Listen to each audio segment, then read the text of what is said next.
गंगा जमुना सरस्वती प्यार का पैगाम है। जहाँ पे तीनों दिल मिल जाए उसी का संगम नाम है गंगा। चलो कुंभ चले, चलो कुंभ चले, चलो कुंभ चले, चलो कुंभ चले। कुछ दीप लिए, कुछ दीप लिए, कुछ धर्म लिए, कुछ दीप लिए, तो मदन मदन संग संग चले। चलो कुंभ चले, चलो कुंभ चले, चलो कुंभ चले, चलो कुंभ चले।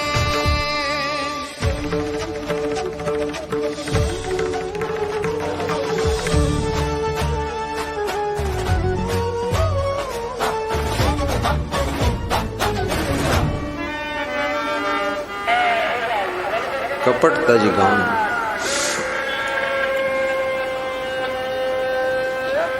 जिनके मन में कपट है उनकी भक्ति पूर्ण नहीं होती,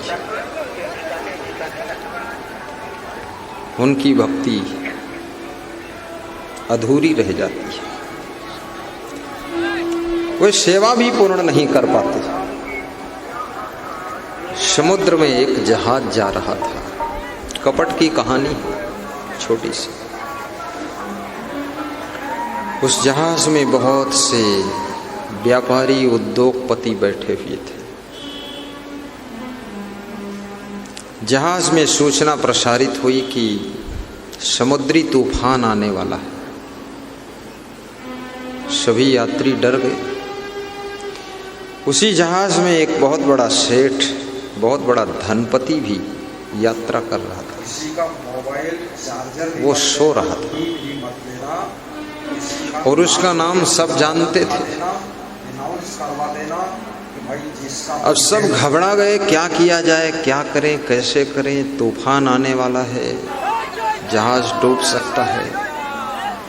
और समुद्र के अंदर यदि कोई खतरा हो जाए तो तुम्हारी होशियारी काम फिर नहीं करती। यहाँ कोई खतरा हो जाए तो तुम उठ के भाग भी जाओगे, समुद्र में कहाँ भागो।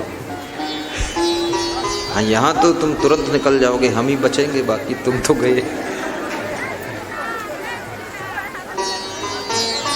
तो सबने देवी देवता का सुमिरन किया, सब याद किया, पवन पुत्र को याद किया, समुद्र देवता का भी सुमिरन किया।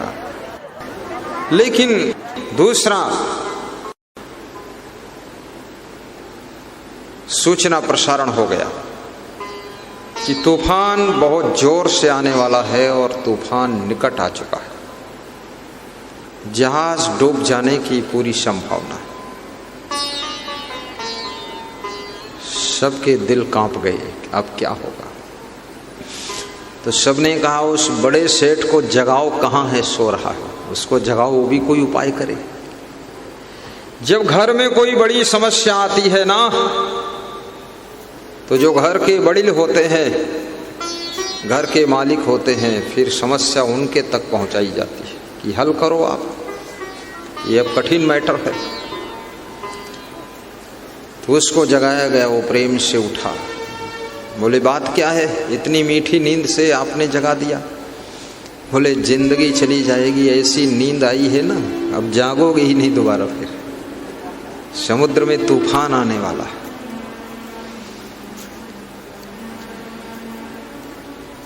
सबसे ज्यादा उसी सेठ का कीमती माल उस जहाज में आ रहा था, भारत देश को।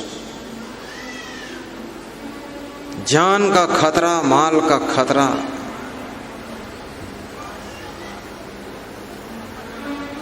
सबने कहा कि हम लोग तो सब करके देख लिए, सब भगवान का सुमिरन कर लिया, देवी देवता कोई बचे नहीं, 33 करोड़ का भी नाम ले लिया कि 33 करोड़ हो या 34 करोड़ हो, जो भी हो सब राजी हो जाओ, बचाओ।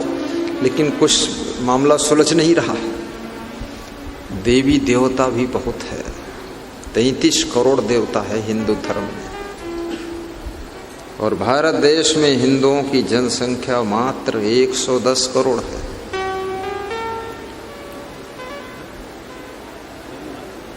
चार लोगों के ऊपर एक एक देवी देवता का ड्यूटी लगा हुआ है। फिर भी आदमी दारू पी लेता है, देवता भी घबराता, कहीं बोतल खोपड़ी में न मार दे मेरे। बहुत दुष्ट है आदमी। इतने देवी देवता है फिर भी गलत काम लोग कर लेते हैं। कितने निडर लोग हैं, कितने ढीठ लोग हैं।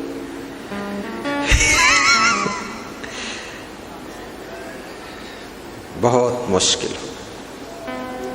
तीसरी सूचना प्रसारित हो गई कि तूफान, बहुत विकट तूफान आ रहा है, समुद्र में उथल पुथल हो सकती है। तो जो बड़ा सेठ था वो डर गया, सब डर गए और सब छोटे छोटे व्यापारियों ने भी कहा, अरे बड़े सेठ तुम ही कुछ करो, बड़ा संकल्प लो भाई, कुछ करो। बोले अब यहाँ क्या संकल्प लें? अरे बोले कुछ दान वान का संकल्प ले लो, दान से भी कुछ कल्याण हो सकता है। तो उसने संकल्प ले लिया कि हे समुद्र देवता, मैं संकल्प लेता हूं कि घर पहुंचते ही मेरी 1 करोड़ की हवेली है, कोठी, उसको बेच करके सब गरीबों को, साधुओं को, ब्राह्मणों को, इसको उसको, जिसको तिसको, सबको दान कर दूंगा। भले मैं फूस की झोपड़ी में रहूं पर जिंदगी बच जानी चाहिए, ऐसा बोला। तो चौथी सूचना प्रसारित हुई कि तूफान की दिशा मुड़ चुकी है। याद रखना, दान की शक्ति से तूफान की दिशा मुड़ जाती है, त्याग की शक्ति से घर में आने वाले तूफान भी ठंडे हो जाया करते हैं।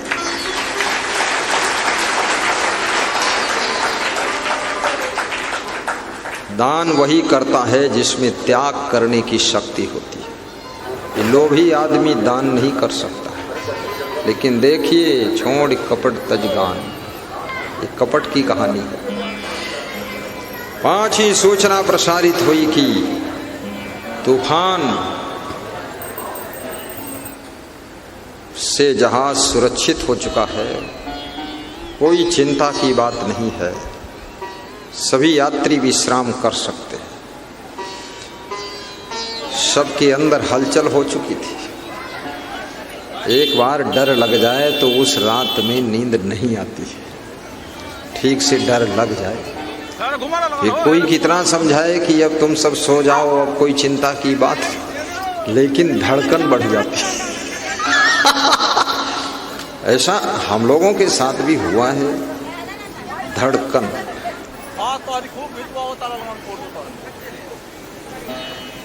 सो नहीं पाए लोग, दूसरे दिन सो पाए। अब तूफान तो शांत हो गया, तूफान की दिशा मुड़ गई, समुद्र का तूफान शांत हो गया। लेकिन वो जो बड़ा सेठ था ना, अरबपति सेठ, उसके भीतर तूफान उठना शुरू हो गया कि अरे मेरी तो 1 करोड़ की हवेली चली गई, ये नालायक लोग मेरे को भड़का के सब संकल्प करवा दिए, मैं तो क्या करूंगा। उसके भीतर तूफान शुरू हो गया। लेकिन फिर मन में समझाना हो जाता था कि चलो जिंदगी बच गई, पैसे फिर कमा लेंगे, हवेली फिर बन जाएगी, कोई बात नहीं। धीरे धीरे जहाज किनारे लग गया, सभी सेठ अपने अपने घर पहुंच गए। ये जो बड़ा सेठ था जब अपने घर पहुंचा तो इसके चेहरे पर चिंता की रेखाएं थीं। आपके मन के अंदर जब कुछ होता है ना, तो चेहरे पर झलकने लग जाता है। Face is the index of all. चेहरा अनुक्रमणिका है, सूचना पट्ट है। चेहरे को रीडिंग करना जिसको आता है वो जीवन में फेल बहुत कम होता है। चेहरा कोई साधारण चीज नहीं। चेहरा देखते तो तुम रोज हो, अपना भी चेहरा देखते हो, दूसरे को भी देखते हो, खूब चेहरा देखते हो, खूब मुंह देखते हो, खूब मुंह बनाते भी हो, बिदोरते भी हो, सब करते हो। लेकिन मुंह को पढ़ना, रीडिंग करना, ये भाषा बहुत कठिन है।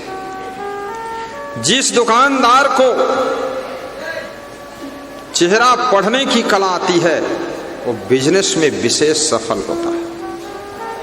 और जिस नेता को अपने कार्यकर्ता, वोटर, सपोर्टर और समाज की हवाओं को पढ़ने की कला आती है वो नेता भी अपनी राजनीति में सफल होता है। और जिस डॉक्टर को मरीजों को पढ़ने की कला आती है वो डॉक्टर अपने चिकित्सा के क्षेत्र में टॉप करता है। और जिस गुरु को अपने शिष्यों को पढ़ने की कला आती है वो गुरु अपने साधना और सत्संग के क्षेत्र में टॉप कर जाता है।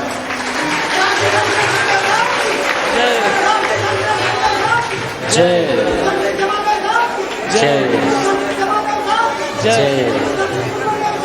जय जय जय जय वाह वाह वाह। जय जय। हर बाप को चाहिए कि अपने बेटे और बेटी के चेहरे को भी पढ़े, अध्ययन करो। इंग्लिश पढ़ना आसान,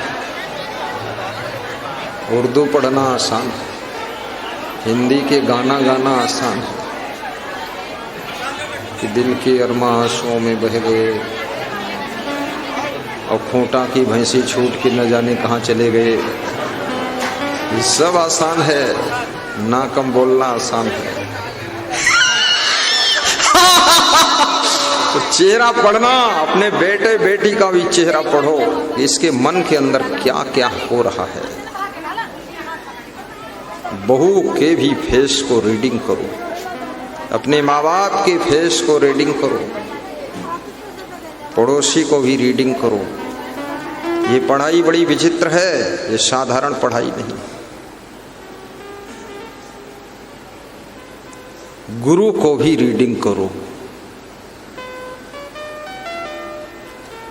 और जब आदमी आदमी को पढ़ना सीख लेता है, आदमी आदमी को समझना सीख लेता है, तो आदमी आदमी की सहायता को प्राप्त करके बहुत ऊंचाई को छू लेता है, बहुत बड़ी ऊंचाई को छू लेता है। बड़े बड़े नेता भी रीडिंग करने में चूक जाते हैं। अपने पति के चेहरे को भी रीडिंग करो। ये मेरा पति इतना बदलता क्यों चला जा रहा है, इतना ये दुखी क्यों रहता है, ये हंसता क्यों नहीं है, मुस्कुराता क्यों नहीं है। जब से शादी हुई है तब से धीरे धीरे इसका हंसना कम क्यों होता जा रहा है। ये शादी में तो हंस रहा था। किसी गांव में एक शादी हो रही थी, ये दूसरी कहानी बीच में आ गई। तो गांव में शादियों में लोगों को उत्साह ज्यादा रहता है, शहरों में तो उतना ज्यादा नहीं। पड़ोसी को भी पता नहीं चलता है शादी है कि बर्बादी इनके घर। तो गांव के लोग झुंड के झुंड इकट्ठे हो जाते हैं, पूरा गांव इकट्ठा हुआ। एक आदमी अपने बच्चे को लेकर गया, भीड़ बहुत थी, तो बच्चा रोने लगा। तो उसके बाप ने कहा, तू क्यों रोता है, ना तू दूल्हा है, ना दुल्हन है, ना समधी है, तू लफड़े में क्यों रोता है, तेरे क्या परेशानी। बोले, मैं दूल्हा दुल्हन तो नहीं हूँ, लेकिन न दूल्हा दिख रहा न दुल्हन दिख रही है। हम छोटे हैं तो सवाड़ में हो गए, छिप गए, क्या करें। तो उसके बाप ने कहा, तो मुझसे कहना कि मैं छोटा हूँ, तेरी लंबाई बढ़ा दूंगा खींच के भी। बाप लोग लंबाई भी बढ़ाते हैं। तुरंत कंधे पर बिठाया बच्चे को, ले सबसे 1 फुट ऊंचा हो गया, तो देख ले सबको। अब सबसे जब ऊंचा हो गया तो उसके अंदर बड़ा संदेह पैदा हो गया। तो पिता ने कहा, अब ठीक है, खुश है। बोले, खुश नहीं, अब तो अंदर एक प्रश्न खड़ा हो गया, संदेह में फंस गए। बोले, क्या। बोले, ये लड़की जो शादी हो रही है जिसकी, ये रो रही है और इसके माँ बाप रो रहे हैं और दूल्हे का पिता भी रो रहा है, विदाई होने वाली है, लेकिन दुल्हन भी रो रही है, पर ये दूल्हा नहीं रो रहा, ये हंस रहा है। क्या बात है पिताजी, ये बताओ। देखिए छोटा बच्चा, उसके अंदर भी क्वेश्चन खड़ा हो गया। दूल्हा हंस रहा है तो बाप होशियार था, बोले बेटा तुझे क्या पता है, बस ये आज दूल्हा बना है, आज भर हंस ले, कल से फिर जिंदगी भर रोता रहेगा, इसलिए हंस रहा है। बस कल से इसका अध्याय शुरू होगा रोने का।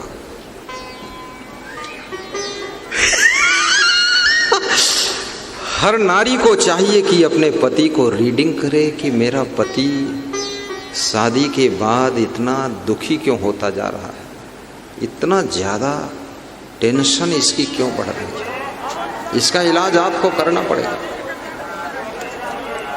जिनकी पत्नियां ज़्यादा चिंतित रहती हैं उनका इलाज भी पतियों के पास है।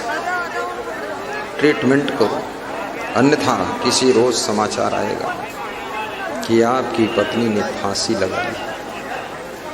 ये पत्नियां फांसी लगाने में बहुत बहादुर हैं। अरे दमादम मस्त कलंदर, इनका पहला नंबर। ये दूसरे का गला बांध के मारे न मारे पर खुद को तो मार ही देगी। अभी तो बहुत शिक्षा बढ़ी है, ज्ञान बढ़ा है, लोग आत्महत्या कम करते हैं, लेकिन फिर भी अब ज्यादातर पढ़े लिखे लोग बहुत करते हैं। हीरो हीरोइन भी खूब करते हैं। और आत्महत्या के पीछे अज्ञानता और कोई न कोई आपकी बहुत बड़ी गलती छिपी रहती है, जिसको तुम झेल नहीं सकते हो, इसलिए तुमको मर जाना पड़ता है। याद रखना, आत्महत्या करने वाले लोग बहादुर नहीं होते हैं, बहुत कायर कुचड़ और अज्ञानी होते हैं और अंदर इनकी भंगार भरी होती है, इसलिए आत्महत्या करते हैं। मरने की जरूरत नहीं। इतना अनमोल मनुष्य जीवन प्राप्त हुआ है। अगर भाई भी हिस्सा कम देता है, बेईमानी करता है, संतोष कर लीजिए, आपके भाग्य में होगा गुरुदेव के आशीर्वाद से भाई से 1000 गुना ज्यादा हो जाएगा। थोड़े सी हिस्सेदारी के दुख से दुखी होकर के तुम आत्महत्या करो, ये बुद्धिमानी का काम नहीं। तुम्हारे माँ बाप ने कुछ कह दिया, डांट दिया, तुम जहर खा लो मर जाओ, ये होशियारी का काम नहीं। आपके पति ने थोड़ा सा आपको डपट दिया, बस तुनक गई, तुरंत लहंगा लेकर माई के भाग गई और रास्ते में जहर खाकर गन्नम पड़ी मरी, ये कोई होशियारी का? अरे चल लल्ली देवी उधर मत जा, इधर रह, गम खा और सह। नाराज नहीं होना चाहिए। सासू अगर कभी डांटती है, सासू की डांट बहू को सासू से अधिक महान बना देती है, और गुरु की डांट जो शिष्य सह लेता है, वो शिष्य भविष्य में गुरु से भी अधिक महान बन जाता है।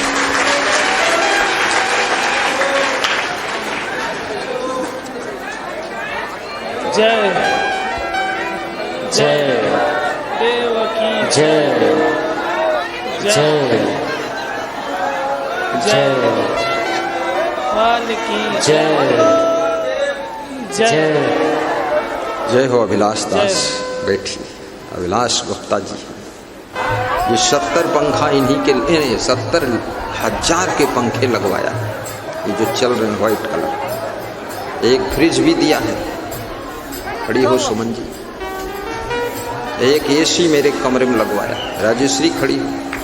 ये पर्दा हमारे कमरे में लगाया है सब। उषा खड़ी हो, ये मार्केट में खरीदने गई थी। विकास खड़े हो, इन्होंने पैसा दिया था। सुरेंद्र गुप्ता खड़े हो, इन्होंने आदेश दिया था, खड़े हो जाओ। ये देखो उधर मुड़ के दर्शन दो। ये लखीमपुर से अभिलाष साथ में खड़े हो। अरे ज्यादा ताली बजाओ तो 10-20 पंखे और मिलेंगे। बैठो।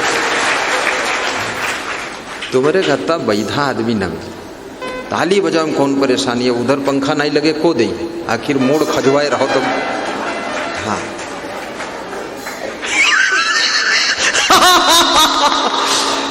दान करने वाले का सम्मान करना चाहिए तो उसका उत्साह बढ़ता है। अच्छा करने वालों को उत्साहित कर देना चाहिए। जैसे आप मेरी जय बोलते ना, जय। अभी 2-3 भक्तों ने जय बोला। तो जय बोलने से क्या होता है? इससे मेरा उत्साह बढ़ता है। उत्साह, और इस उत्साह से फिर हम और शक्ति लगाकर सत्संग सुनाते हैं। इसलिए अच्छा करने वालों की जय जयकार होनी चाहिए, बारंबार नमस्कार होनी चाहिए, और उनके लिए हम सब लोगों को ताली बजाकर उनका सम्मान करना चाहिए।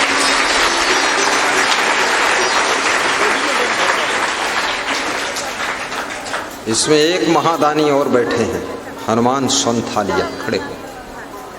जहाँ भंडार घर में भोजन करने जाते हैं 30 चेयर और 30 टेबल जो लगे हैं आपने दान दिया,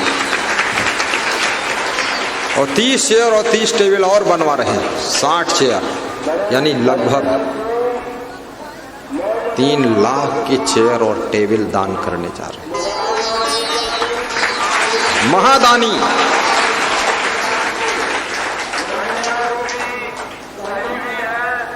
साहिब बंदगी बोलो, साहिब बंदगी। तो यदि आपकी सासू डांटती है कभी, तो सासू को धन्यवाद देना, और जो जिसको जितना ज्यादा मानता है वही उसको समझाता है, उतना ही ज्यादा उसको डांटता है। जब तुम्हारे माता पिता गार्जियन तुमको समझाना बंद कर दें, डांटना बंद कर दें, बोलना बंद कर दें, तो समझ लेना उनके घर में तुम रहते हो, लेकिन अब उनके हृदय के घर से तुम बाहर हो चुके हो। अब उन्होंने तुमको डांटना बंद कर दिया।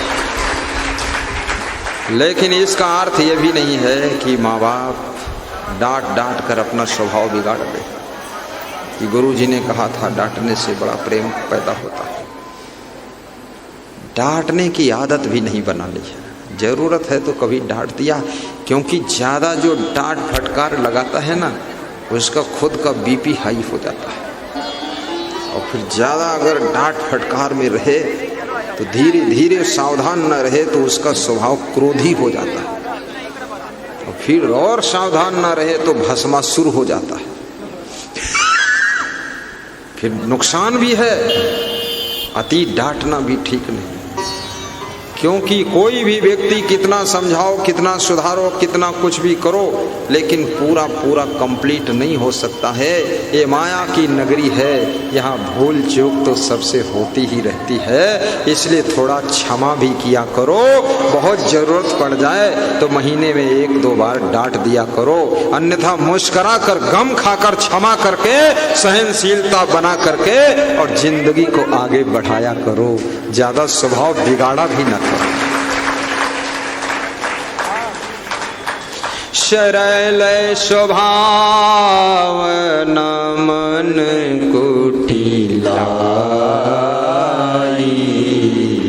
गाइए विकास, मुस्कुरा दिया करो तुम, शर्माए मत। सरल स्वभाव न मोटिवेशनल स्पीच। यथा लाभ संतोष सदा, यथा लाभ संतोष सदा, सरल स्वभाव न मन कुटिलाई। बोलिए सदगुरु भगवान की जय।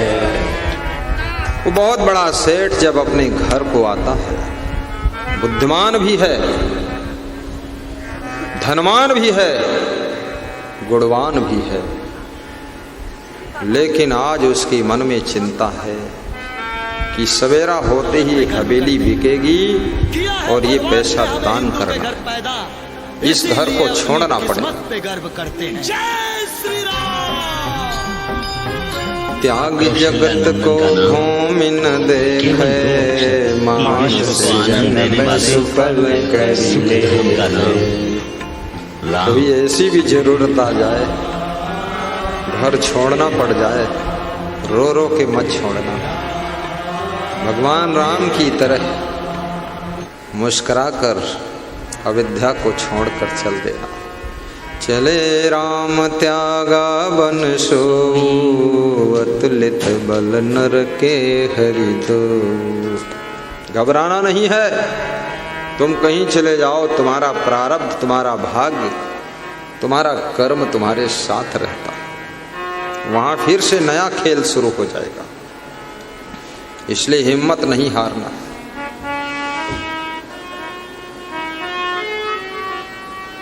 सेठानी ने कहा कि सेठ जी आप चिंतित दिखाई दे रहे हो।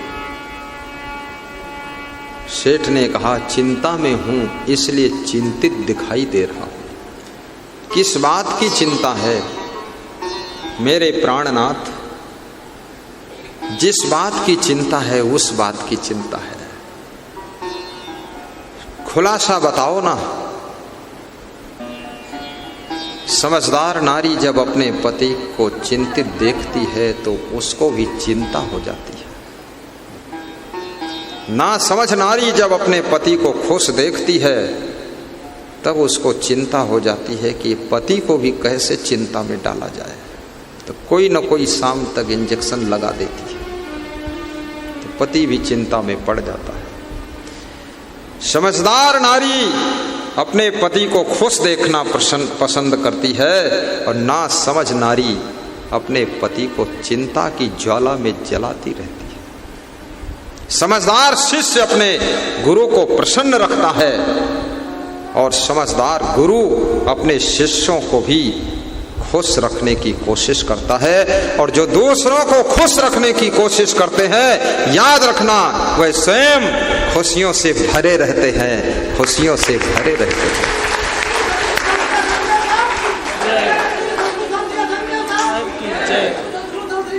साहब की जय, समादेव साहब की जय, जय जय जय साहब की जय हो। बहुत सुंदर। बस थोड़ी देर में विराम दे। अब हम थक गए हैं, मुझे नींद आ रही है।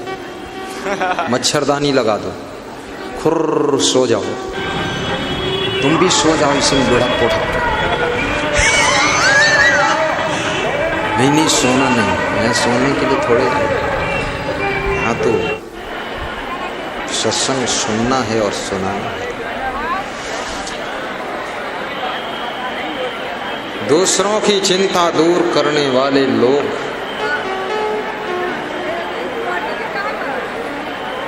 उनकी चिंता को प्रकृति दूर करती है। दूसरों को दुख में ढकेलने वाले लोगों को ये प्रकृति दुख के कुआं में ढकेल देती है। इसलिए सुख चाहते हो ना, तो दूसरों को सुख देने की कोशिश करो। अपनी पत्नी को भी दुखाना मत। जो लोग अपनी पत्नी को दुखाते हैं वे लोग कभी सुखी नहीं हो सकते हैं, और जो लोग अपने पतियों को दुख देती हैं, जो नारियां, वे कभी शांति नहीं पा सकती हैं। और जो अपने बेटों को संकट में डालते हैं वे माँ बाप कभी सुखी नहीं होते हैं। और जो बेटे अपने माँ बाप को दुख देते हैं उनको भविष्य में बहुत दुख भोगना पड़ता है। इसलिए कभी दुख मत देना।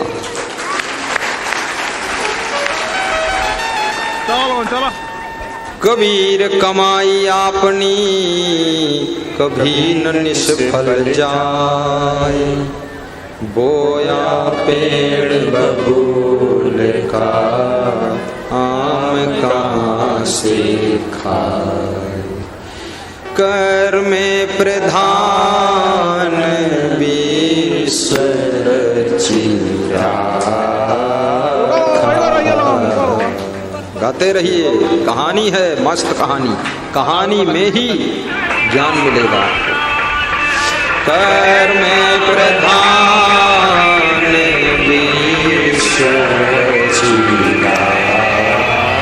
बहुत सुंदर, बहुत सुंदर। जो जस कर सो तस खर्चा,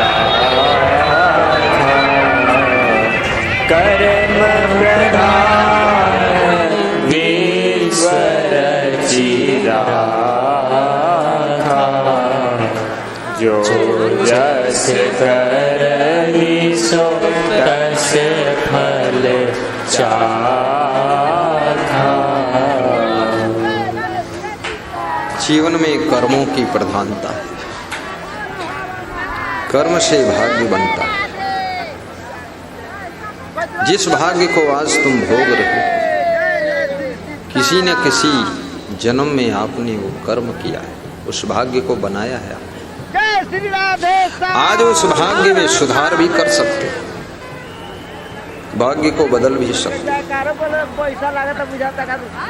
और भाग्य स्वभाव, वाणी, कर्म, चरित्र और व्यवहार से बनता है। तुम्हारा व्यवहार यदि अच्छा है तो भाग्य आपका अच्छा बन जाए।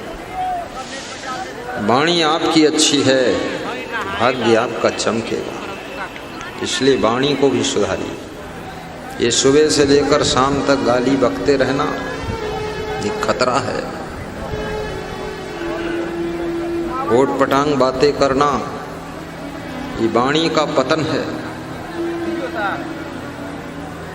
कितने लोग तो सुबह से लेकर शाम तक दूसरों की निंदा बुराई के अध्याय में ही फंसे रहते हैं। न भगवान का नाम लेंगे न गुरु का नाम लेंगे, बस प्रपंची बहुत बड़े हो गए।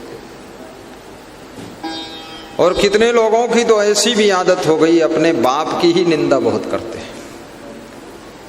अपनी माँ की निंदा, अपनी पत्नी की निंदा। जब खेत में गन्ना छीलने जाते हैं तो अपनी पत्नी के बारे में दूसरे से बतावत हैं कि अरे हमारी हैं तो वो बिल्कुल चुड़ैल से कम नहीं है।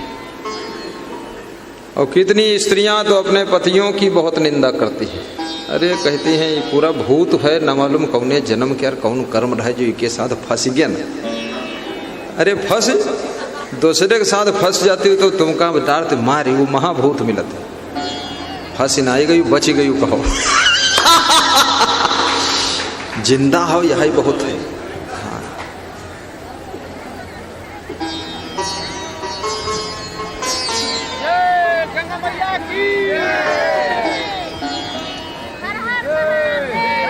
गुणों का दर्शन करो।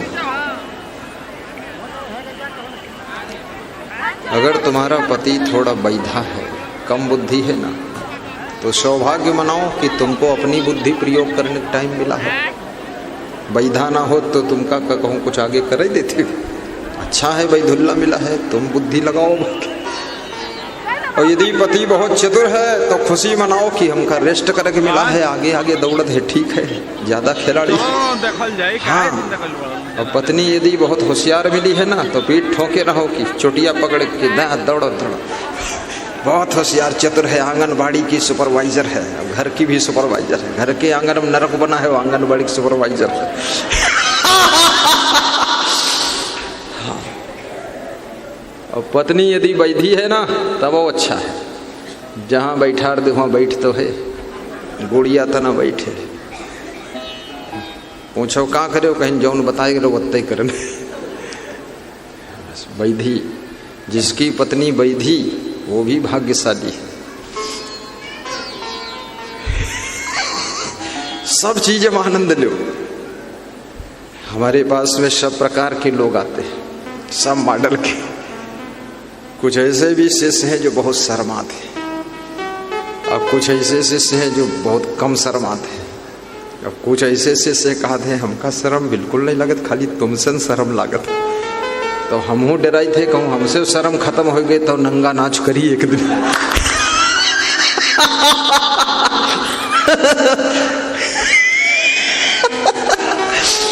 ये चेलस पूछे हम तुम्हें शर्म लागत का, हमका शर्म बिल्कुल नहीं लागत, लेकिन आपस शर्म लागत है। तो हमें खतरा दिखा कि अभी एक ही पॉइंट बचा है, हमें बचन है, बाकी तो बेशर्मी आ चुकी।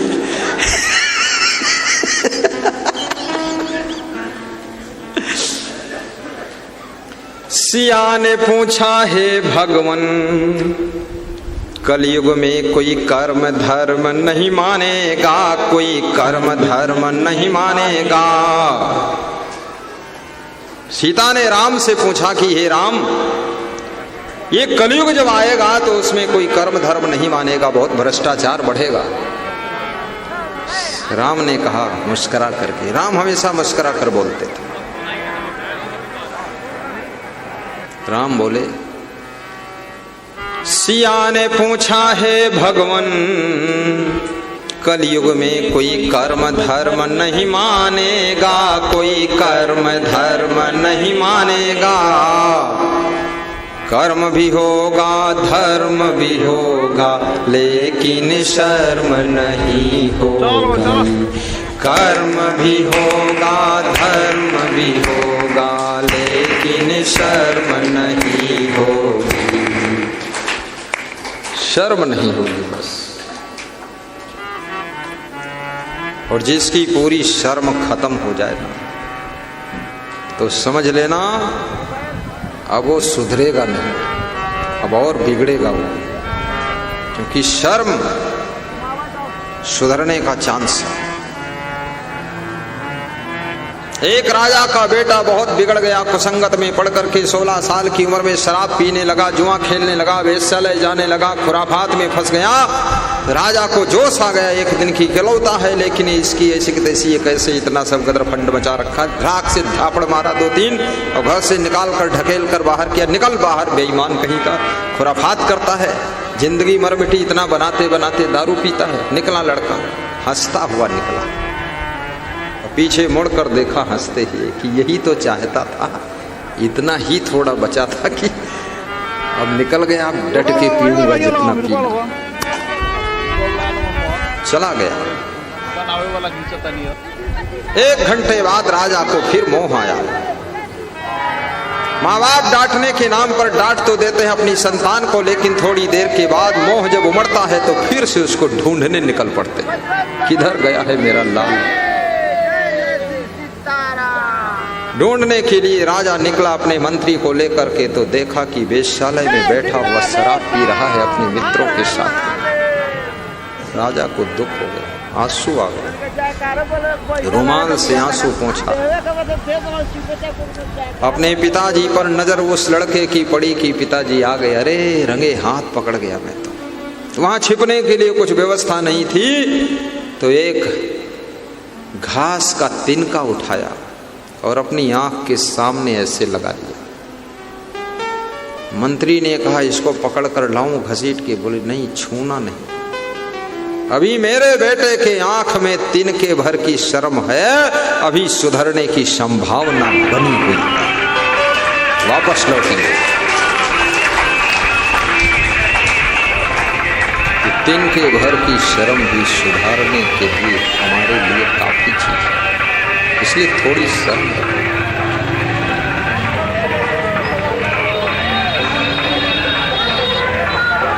सिया ने पूछा है भगवन, कलयुग में काले मन और काले धन होंगे, चोरों चक्के नगर सेठ प्रभु भक्त सभी निर्धन होंगे। सिया ने पूछा है भगवन, कोई कर्म धर्म नहीं मानेगा, कर्म भी होगा धर्म भी होगा लेकिन शर्म नहीं होगी, लेकिन शर्म नहीं होगी। हमारे आपके पास में अपनी मर्यादा कायदा के लिए शर्म रहनी चाहिए। गुरु के सम्मुख भी थोड़ी शर्म हो, माँ बाप के सामने भी थोड़ी शर्म हो, अपनी पत्नी के सामने भी थोड़ी शर्म रखना चाहिए। बेशर्म पति पी पी कर दारू उल्टी पलटी टट्टी करके उसी मलीदम पड़ा रहता है। थोड़ा शर्म संकोच रखो, तुम क्या हो ये समझो तो जरा, अपनी ऊंचाइयों को याद रखो तुम क्या हो। बच्चों को भी अपने माँ बाप से थोड़ा शर्माना चाहिए।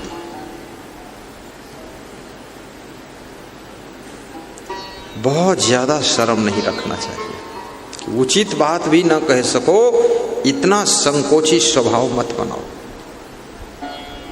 अपने माता पिता के साथ बैठकर दिल खोलकर सलाह भी कर सको, गुरु के साथ में बैठकर प्रेम से सलाह भी कर सको। सलाह। और जितने बड़े लोग होते हैं उनसे फालतू सलाहें मत करो, फालतू बातें मत करो, उनका टाइम मत बिगाड़ो। उनसे ये तो मत पूछो कि ये आम का एक पका हुआ पत्ता गिरा है, इसको हम उठाकर फेंक आए हैं गुरुजी, ये बताने की क्या जरूरत है? ठीक किया, फेंक दिया तुमने। कुछ लोग ऐसे भी होते हैं, वो बताने जाएंगे गुरुजी आज सुबह 4 छींकें आई हैं और दोपहर में 3 ही आई हैं और शाम को देखो कितनी होती हैं, सब काउंटिंग करके रात में बताई गई। ये सब फाजिल बात है। इस तरह गुरु का टाइम मत बिगाड़ो। ये नेताओं का भी टाइम मत बिगाड़ो। किया है भगवान ने हमें हिंदू के घर पैदा। नेताओं को शादी वादी में ज्यादा मत बुलाओ। पे गर्व करते हैं। तिलक में, शादी में, फलदान में, कन्यादान में। अरे इनसे सड़क बनवाओ, पकड़ के नाली बनवाओ। कन्यादान तुम अपना स्वयं कर लो, कह दो कन्यादान में आओ ना आओ, ये सड़क बनाओ जहां तक कन्या जाएगी। इधर कन्यादान करने आए, नादानी काम करते हो, चल निकल विधायक साहब उधर जाओ, खाम खा यहाँ भीड़ बचाते हो। एक नेता मुझसे कह रहा था, मैं बहुत हैरान हूं। हमने कहा क्या हुआ? बोले इतनी बड़ी विधानसभा है, मेरी पत्नी, मेरे 2 भाई और मेरे बेटे सबके यहाँ शादी में जा रहे, तिलक में जा रहे और फलदान में जा रहे। यही लफड़म सब फंसा हुआ मामला है, छुट्टी नहीं घर भरे। और जिसके यहाँ इसमें पहुंच जाते हैं शादी में तो लोग खुश होते, कहते हैं अपने खास आदमी। कहा सड़कें सब उखड़ गई, देखे टाइम ही नहीं है, सब शादी में बैठ रहे थे। उनसे वही काम लीजिए आप जिस उद्देश्य के लिए वो है।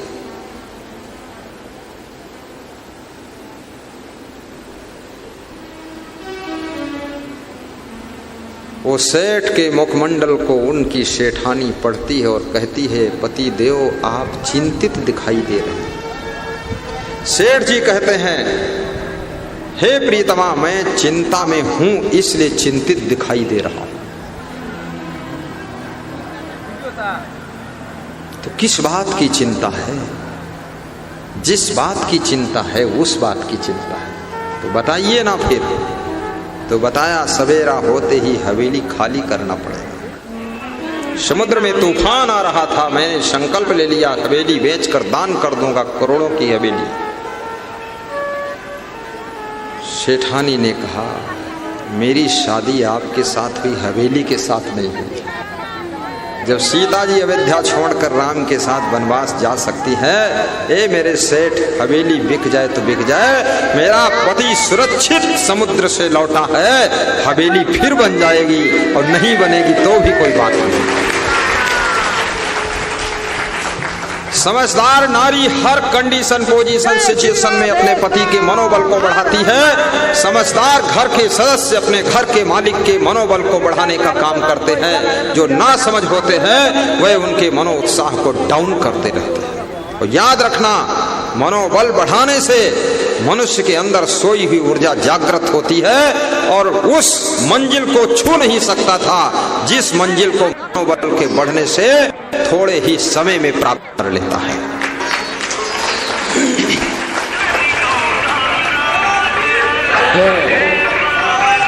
जय जय साहिब की जय, जय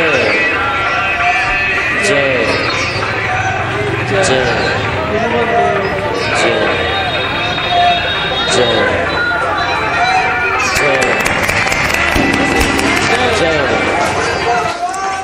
जय सद्गुरु जय भगवान की जय। राकेश सिंह जय, वाह, जय। अरे बहुत ऊंचा गला है। साहिब बंदगी साहिब, बहुत बड़ी बात। अब समापन की ओर ही जा रहा हूँ धीरे धीरे। वे सेठ सेठानी को निपटा दूँ, आगे क्या होगा। ये खाम खा टेंशन में पड़े रहेंगे। अगर सेठ के यहाँ मरे थे तो मरी जाए, छुट्टी मिले, लेकिन नहीं मरेगा सेठ, होशियार है। सेठ जी रात को 3 बजे तक सो नहीं पाते। जिनके मन में चिंता होती है उनको नींद नहीं आती है। चिंता से मुक्त मन ही नींद को प्रदान करता है। आइए देखता हूँ आगे क्या हो रहा है। 3 बजे रात को सेठ जी सो जाते हैं, सवेरे 9 बजे तक सोते हैं। नगर में बात फैल चुकी है कि हवेली बिकेगी और करोड़ों का दान होगा। सब दान लेने वाले आ जाते हैं, गरीब लोग, ब्राह्मण लोग, साधु संत लोग सब इकट्ठे हो गए। सेठ 10 बजे स्नान करके निकला। सेठानी खुश है कि मेरा पति सो रहा है, इसका मतलब सब रिलैक्स है। गहरी नींद आ जाए तो समझ लो वो व्यक्ति स्वस्थ भी है और उसका मन मस्त भी है। गहरी नींद। और जिसको गहरी नींद आ गई हो थोड़ा सो लेने दो। मुझको मत छेड़ो रे, मैं तो गहरी नींद में हूं, थोड़ा सो लेने दो। हंसता हुआ सेठ का चेहरा देखकर पत्नी प्रणाम करती है। लगता है चिंता से पार हो गई मेरे पति। पूछा क्या हुआ, कुछ समाधान निकला? बोले जो समाधान निकलता है अगर बता दूंगा तो उसमें व्यवधान खड़ा हो जाता है। इसलिए बुद्धिमान व्यक्ति समाधान को तब तक नहीं बताता है जब तक फाइनल नहीं हो जाता। अभी मत पूछो, लेकिन निकला है तभी खुशी है। सेठ बाहर निकला, दान लेने वाले सब खड़े हैं। जो छोटे छोटे सेठ व्यापारी सब समुद्र के जहाज में साथ में यात्रा करके आए थे वो भी इकट्ठे हो गए कि आज हवेली बिकेगी, दान होगी, सब देखेंगे, समारोह होगा। सबने कहा सेठ जी जल्दी करो, आप देर में सोकर उठे, सुबह 7 बजे से भीड़ मची हुई है यहाँ, जल्दी बेचिए हवेली। खरीदने वाले इकट्ठे हो गए, सब पैसे लेकर आ गए कि बिकेगी, हम खरीदेंगे। सेठ ने कहा कि हाँ ठीक है, देखना ये मेरी हवेली की कीमत 1